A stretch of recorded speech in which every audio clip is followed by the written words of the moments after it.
A six-figure payday for Cade Dillard. The Kreitz 69K goes back-to-back with two different drivers at two different racetracks. Legal gambling comes to dirt racing and much more today. Let's go.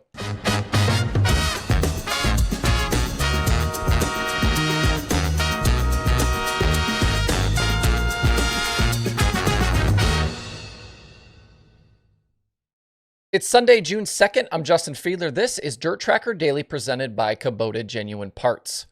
Later this week, the Dirt Late Model Dream gets rolling at Eldora Speedway, and another big Eldora event means another opportunity to visit our friends at the Whistle Stop Bar and Grill. It's located just 7 miles south of the racetrack. Besides the Whistle Stop, they also have a sister business located in downtown Greenville, Ohio, called Sure Shot Tap House. Sure Shot Tap House is a 46-tap self-pour facility featuring domestic and craft beer, ciders, seltzers, bourbons, and wines. They also have a self-serve cocktail machine that complements their amazing food menu. You can venture upstairs to the Bullseye Game Lounge, which boasts duck pin bowling as well as 24 arcade games, making Sure Shot the ultimate destination to eat, drink, and play all under one roof.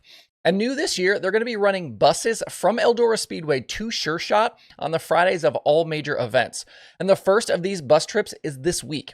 The trip includes a buffet, a $15 port card, swag bag, and more. You can visit sureshottaphouse.com/events for more information on this great bus trip. We'll start this Sunday show off with some news that dropped last Friday, and it's a situation that could end up being potentially a serious revenue driver for dirt racing. USAC announced that starting with Indiana Midget Week, fans will be able to legally bet on the racing action through various sports books in 30 different states. The release says that means fans can place wagers on things like driver champions, feature winners, plus there's going to be head-to-head competitions on things like which drivers finish ahead of each other in specific races. The way it reads, this will be just for the National Sprint Car Series and the National Midget Series. I've been hearing for the past year or so that USAC was working through the process to potentially make this happen, and now it's a done deal. This makes USAC's dirt racing divisions really the first to be included in legal gambling like this. And they said specifically the first grassroots racing series to be represented in online wagering. So USAC becomes the first, but I doubt they will be the last, especially if there is significant money to be made.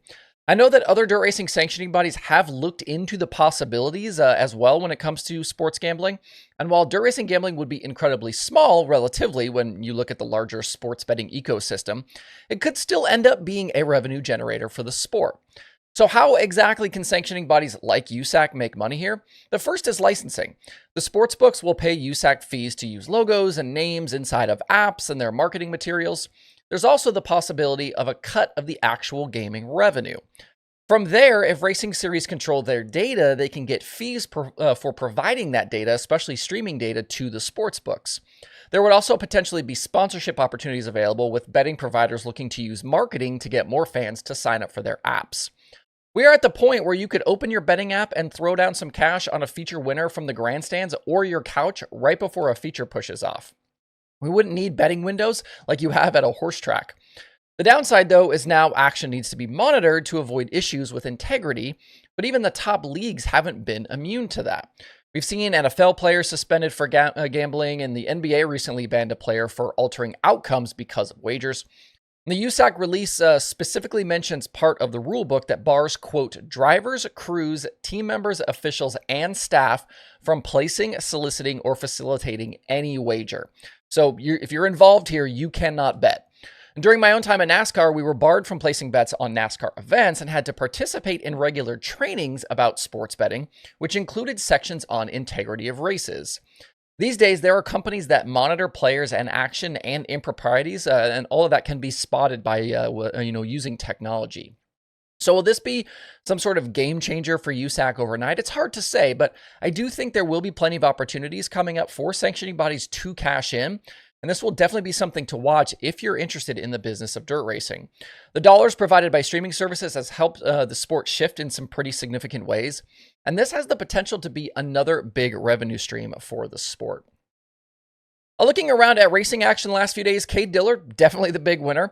He bagged the $100,000 to win modified race at Mississippi Thunder that was put on by the XR folks. He led 92 of the 100 laps for the biggest payday of his career easily. Jake Tim, Kennedy Swan also on the podium. Bobby Pierce finished 4th, and Ricky Thornton Jr. was 16th, if you were curious. Lots of other big names missed out on the feature event with some really tight racing all weekend. It was announced that this event will return in 2025 with the payout bumping to $125,000 to win. No surprise there with the number of cars they had and the big crowds there all weekend. In weekend late model action, as expected, teams were scattered around the various regional and local events.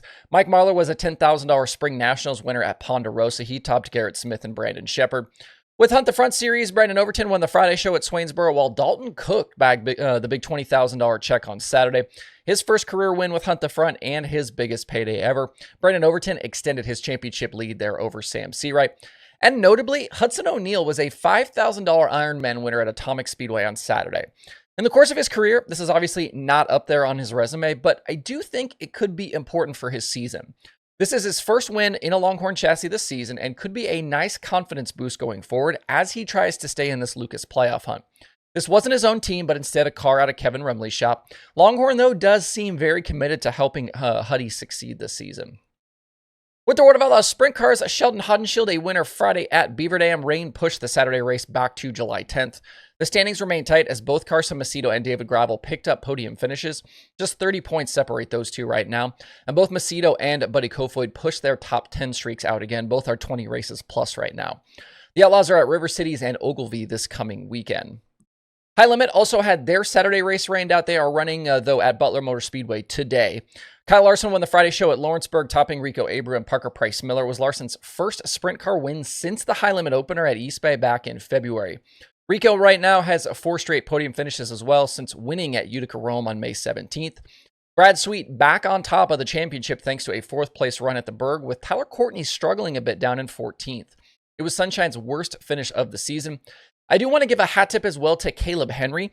We just talked about his impressive start to 2024 on the Daily Show here not long ago, and he ran 5th with High Limit on Friday after starting 2nd. He then went to Fremont on Saturday and beat Zess Sabo in a thriller for the $4,000 win. Go find those highlights on Dirt Vision. Definitely a good one there. After tonight at Butler, High Limit is back with another midweek race on Tuesday at Davenport Speedway. A USAC sprint car wins at Knoxville went to Justin Grant and Daison Pursley, with Logan Seavey still maintaining the lead in the standings, even though he suffered a DNF last night. Indiana Midget Week for USAC starts Tuesday at Circle City. Also, how about Don Kreitz Racing going back-to-back Friday and Saturday at 2 different racetracks with 2 different drivers? Friday, it was Daryn Pittman going to Victory Lane at Williams Grove for the first time since 2016, and then Saturday it was Logan Wagner going 7th to the win at Port Royal. Pittman hadn't been in a car this season, and don't forget, he's running an abbreviated schedule in the 69K. That includes some outlaw races at the Grove, and they're going to Knoxville here soon as well. But Daryn Pittman showing no rust getting a sprint car for the first time this season. Other weekend sprint car winners included Justin Sanders and a good one with NARC at Placerville. Cole Macedo still the NARC championship leader, but that one is super tight right now through 5 races. Kenna McIntosh and Ashton Torgerson were Extreme Outlaw winners in the first 3 Western PA Speed Week victories. Went to Dylan Norris, AJ Flick, and Ryan Smith. Speed Week closes out today with a stop at Tri-City. That's it for the Daily Show today. There is a bunch of racing today, so make sure to hit up the streaming schedule at DIRTRACKR.com/watch tonight. Hope you guys have a great rest of your Sunday out there. We'll see you right back here tomorrow.